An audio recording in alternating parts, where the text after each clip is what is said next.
What is going on, people? Ryan Williams ASE here with a match preview. Manchester City taking on Arsenal. Guys, if you're new to the channel, please make sure you like, share and subscribe. Road to 150 subs. Let's make it happen. So I want to thank you all, just before we get into the preview, who have subscribed, getting me up to 143. I appreciate you all. Thank you very much. And guys, let's just try and get to the next milestone. And let me know your thoughts in the comment section. I want to hear from you all in this video.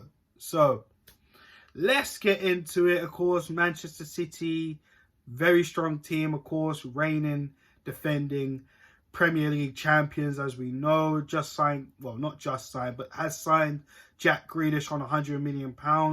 Trying to look for a striker, as it looks like Cristiano Ronaldo is heading back to the red side of Manchester, which has been absolutely crazy this whole day, you know, hearing about that. But we got to worry about ourselves, you know. How do we cope with this Manchester City side? They still got class players. Grealish, like I just said, Sterling, Mahrez, Kevin De Bruyne, you know, Rodri, you know, they got class players. Their defense, Ruben Diaz, John Stones has looked better alongside him. You know, Cancelo, Kyle Walker, you name it. It's been absolutely, this team is absolutely fantastic. But how can we stop them? How can we neutralize them, sorry.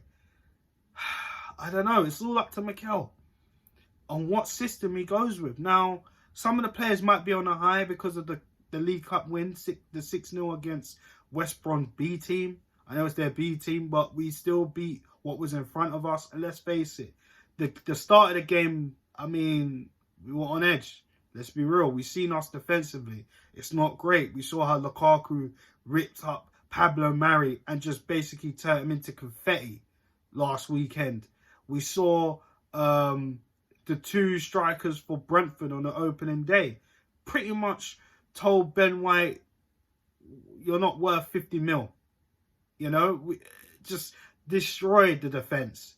Had us on edge all game. But how will we set up against Manchester City? This is a tough task. Mikel's got 5 games reportedly to save his job. This is one of them, and this is going to be a tough one anyways. And listen, as much as we did what we needed to do against West Brom, I still can't see us doing anything against Manchester City.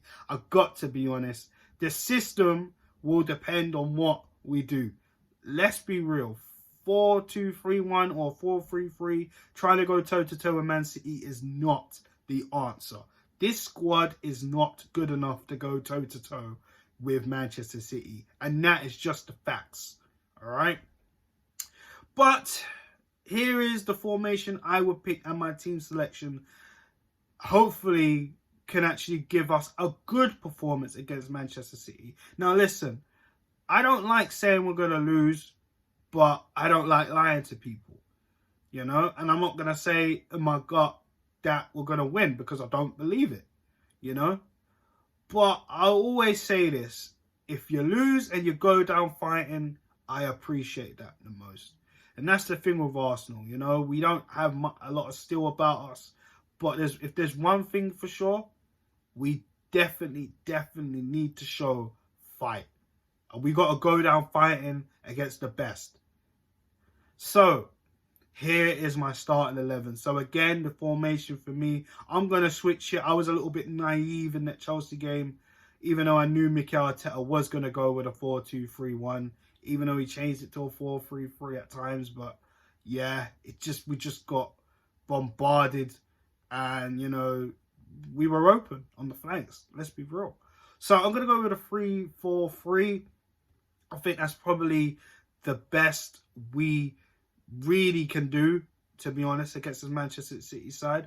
We did go 3 at the back against Manchester City in the FA Cup, a road to the final, of course, which we did win in 2020. And I think we have to do something a lot similar to that.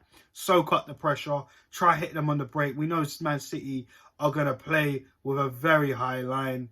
And yeah, we need to try and expose that. It will be very difficult with the players that they have, like a Grealish, Sterling, Mahrez, Kevin De Bruyne. You know, their fullbacks in Cancelo, Zinchenko, their centre backs in Diaz, John Stones.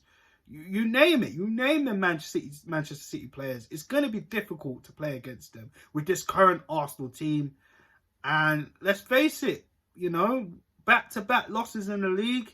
City have only got, what, 3 points by smashing Norwich, who are actually just behind us in the league table, bottom. I mean, it's going to be very tough for us. Our goal difference ain't great, -4. Oh, I really hope it's not going to be worse. But, you know, fingers crossed we go down fighting if we're going to put up a fight against Manchester City. And like I said, guys, I hate being like this, but I have to be honest. This is going to be a very, very tough game. The report says Arteta's got 5 games to save his job. This is going to be a tough one anyways, regardless. We know a lot of us fans write it off anyways, but apparently it's part of the list anyways. So, let's get to business here.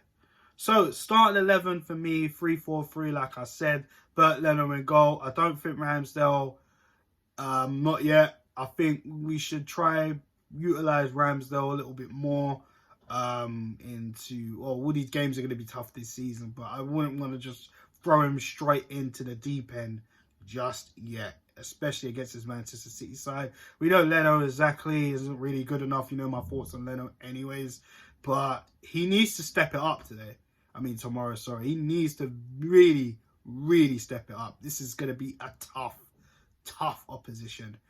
3 at the back, Chambers, Holding, Mari.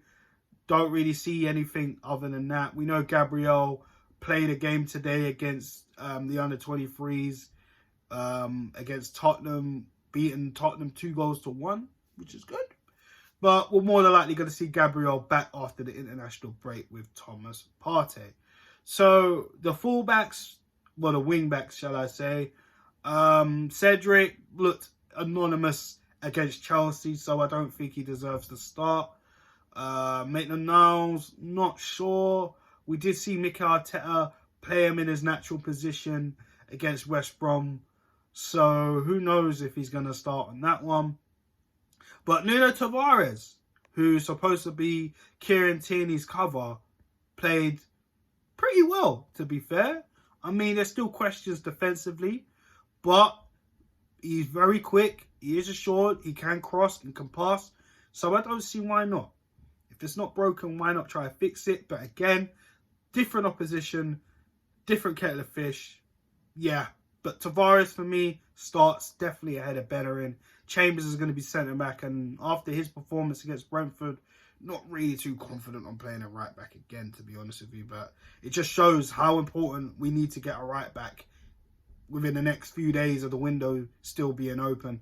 On the left, I'm going to go with Tierney. Tierney obviously did rest during the week when we played West Brom. He did come off the game against Chelsea, but as we were told, it wasn't that serious. It was just a bit of cramp, you know, so he should be fully rested and ready to go.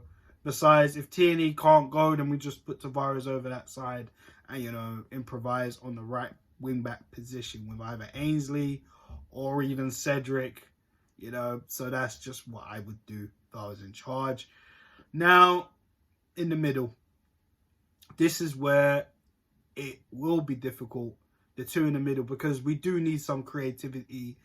As much as I want to put Odegaard there, I'm not sure if that is the right move. I'm not sure, guys. Let me know your thoughts in the comment section. We're more than likely going to see Granit Xhaka there. And to be honest with you, I'm not really dropping Lokonga. I think Lokonga looks a good, promising young player. His passing, his confidence, he likes to drive instead of going backwards and sideways.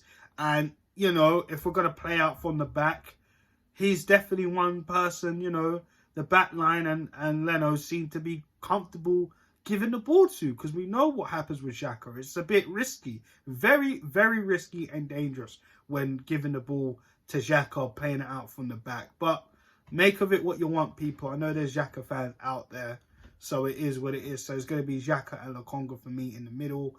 And of course, the wings. For me, I wouldn't even change it. I'd leave it as Saka and Pepe. I felt, you know, they needed a little bit of confidence. I definitely felt Saka needed a 90-minute game to get him back in the motion, of course. City's going to be tough, but we're going to need him. And Pepe, I felt, you know, he needs to be getting more game time. I've been saying this all at the back end of last season, because at the back end of last season, Pepe started to come to light, as we did see in the previous season as well.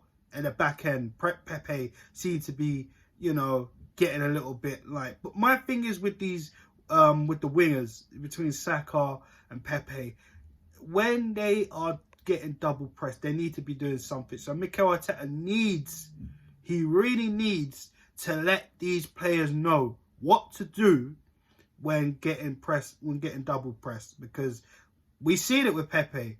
He just can't deal with it sometimes, you know, and that is a little bit of a concern for me. But it is what it is. We need to be doing something about it. So Arteta needs to be doing something about that. But yes, Saka, Pepe, and down the middle, I'm gonna give it to Aubameyang, because his confidence has definitely got to be up there. More up there than before.